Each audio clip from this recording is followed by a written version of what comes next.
Hello fellow YouTubers. It's 25 past midnight or thereabouts, and it's Friday morning and April 6th, and 5 years ago on this day I started my YouTube channel.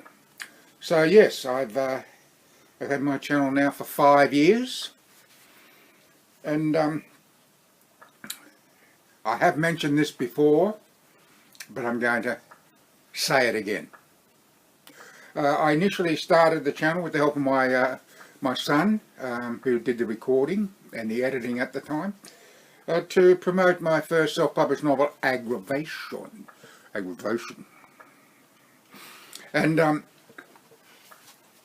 think there were 4 recordings, 3 readings, and a bloopers episode. It didn't help me sell any books at all, because at that time I had a website too, and I sold, oh, I'm not going there. No, I'm not going there, not in this video anyhow. I've got another video planned to talk all about self-publishing. Yeah, and after that I decided to run with the channel, and I must say that the greater majority of uploads for the first couple of years were very, very ordinary, and it wasn't surprising that it took me over 12 months to get 15 subscribers, because I wasn't editing the videos. I didn't know how to, and I don't think I started editing until about 2015, 2016. And then I was only using, as I do now, I just use Windows Movie Maker because it's all I need. I do have Premiere 12, Adobe Premiere Elements 12, but it's too hard. And I think it's too big for my little laptop because it keeps freezing when I try to use it, or try to practice using it. So I don't use it. So anyhow, yeah. So yeah, I'd say 50% or more of the videos that I've uploaded for the past 5 years have been pretty ordinary, and I'd rather not be reminded of them. And I must say too, that this is just something that before it slipped my mind, you will not be able to hear a fan going tonight or this morning, because it's quite cool inside my shed. In fact, it's around 15 degrees C, which is about 59 Fahrenheit. Lovely. I think this is the first night where it's actually gone below 20 degrees inside my shed. And we've got a very heavy dew outside already. When I came, I just went up to the house and nuked a mug of tea, and when I came back I noticed that from the temperature gauge outside under cover, that it was just under 20 degrees, so it's probably about 19. So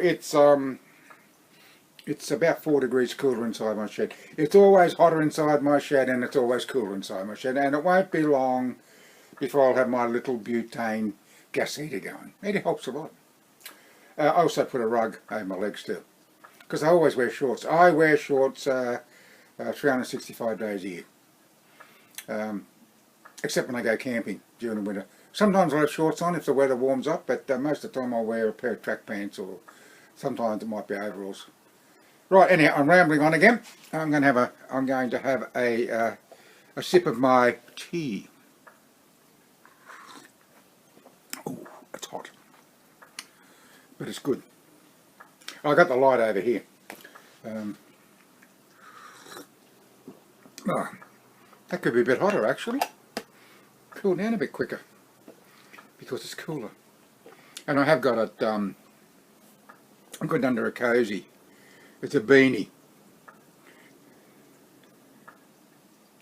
Yeah, I had a couple of sock savers put together, but this is better, much better, because there isn't an opening at the top. Here I go again. See what I mean? I'm rambling on again. Yes, so I've persevered with my channel now for 5 years, and all right, I've got up to 527 subscribers. I had 529 2 days ago, but yesterday they were down to 527. My subscriber space goes up and down like a yo-yo. I don't know, but you know, it. On one hand, it really doesn't matter. On the other hand, I find it really aggravating. I don't know. Anyhow, that's the way it is. So be it. No sense crying over spilled milk. Now, is there? Now, there's something else I want to bring up. For the past few weeks, I've received quite a few comments regarding my fabrication videos, and it all has to do with me not wearing a mask or a respirator when I grind or cut or weld or use a wire wheel to remove rust. Well, the reason I don't use a mask or a respirator is because it's my decision not to. I find that I have a respirator here, but I just don't want to wear it. And with the condition of my lungs, it's not going to make any difference, not one iota of difference, breathing in a little bit of metal dust or whatever's in the air from cutting and grinding, and a little bit of dust. So, you know, you can comment all you like, and I appreciate that you care, but as some of you have said that it horrifies you, well, I'm sorry about that, but that is my decision, and I will not be wearing a mask or a respirator when I do my fabrication work. That is my decision, and I thank you again for your concern, but that's it. Now I'm going to have another sip of tea. I better do it because it's going to get cold pretty quick. Anyhow, so where does that leave me with my channel? Well, I'm going to keep my YouTube channel going for as long as humanly possible. And do what I've been doing, I suppose.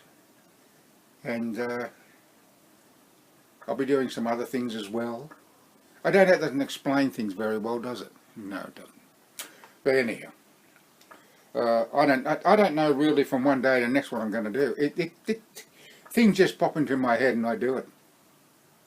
You know, I've got some things. I've got a list of projects, and I've got other places I can go to show you.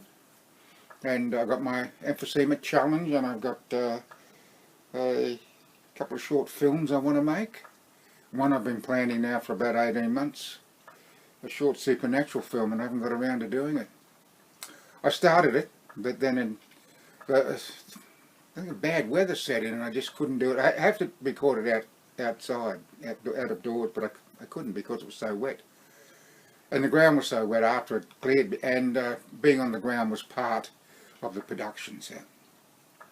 But yeah, I've got plenty of things to do, and I really would like to be able to continue with my live streams for a longer period, but I just don't know how to beat this, the breakdown of the audio and the picture after about 13 to 15 minutes. It varies. But I will probably continue on.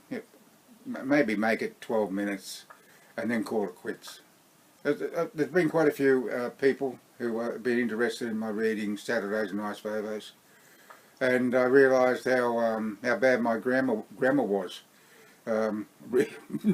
reading that book and the manuscript. I've made a lot of mistakes, but that was I think I wrote that 3 years ago or more. So yes, I've learnt a lot about writing. I've learnt a lot about the craft of writing, and I think it's a learning process, one day at a time. Just continue to learn, because I've always been a whiz at maths with numbers. I've always been good for numbers. My head's always had a my head is always. I've always had a head for numbers. Jeez.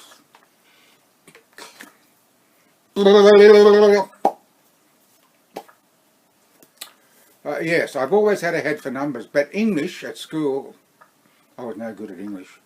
I was good at tech drawing, I was good at metalwork and woodwork, and I was okay at geography. I didn't understand science and geometry, even though there were numbers involved. I just, Geometry just didn't gel with me, and science, I just couldn't see the need for science when I was in high school. And I still don't, but I learned more about science since I left school than I ever did while I was at high school.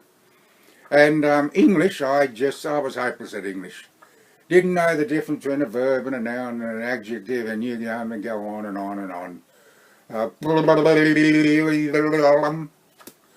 But now I'm different. I'm a bit of a wordsmith. That came about from doing crosswords, and that was mentioned in Saturdays and Nice Favors. There's a lot of me in Saturdays and Nice Favors, but that's how I write. I write from my own personal experience. Well, it's getting on.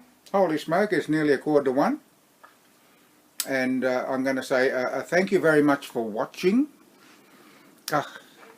Something just popped into my head. You know, when I was about 12, I think it was. This is going back to the end of the 50s. It would have been, probably 1959, something like that. It might have been 1960. At that time, there was a book called Peyton Place. There was also a book called Lady Chatterley's Lover, which I think was banned in Australia initially. It might not even been out then. I'm not sure. But Peyton Place was, and it was supposed to be sort of a naughty book. And being 12 years of age, you know, my hormones were starting to rage, and I knew my mother had a copy of Peyton Place. So I started to go through it looking for the naughty bits. And I came across a word that I can pronounce now easily, negligee. Negille. But do you think as a 12-year-old I could pronounce that word? Negile? Negile? I couldn't for the life of me pronounce negligee. And today I find it very difficult to pronounce the word literally. Literally. For some reason it just doesn't roll off my tongue. Literally. You know, it sort of sounds like I'm lisping. Literally. Literally. I don't know. I suppose. Hey, look, if you have the same problems, you know, if you find there are words you can't pronounce, you know, please comment. Let me know. So I want to thank you for watching. I just threw that in ad hoc. Which might get a laugh out of it. I want to thank you for watching. And until next time, which will probably be today sometime.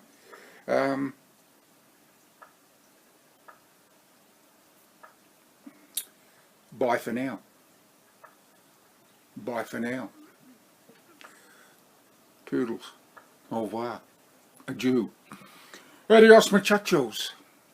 See you soon. Ha ha!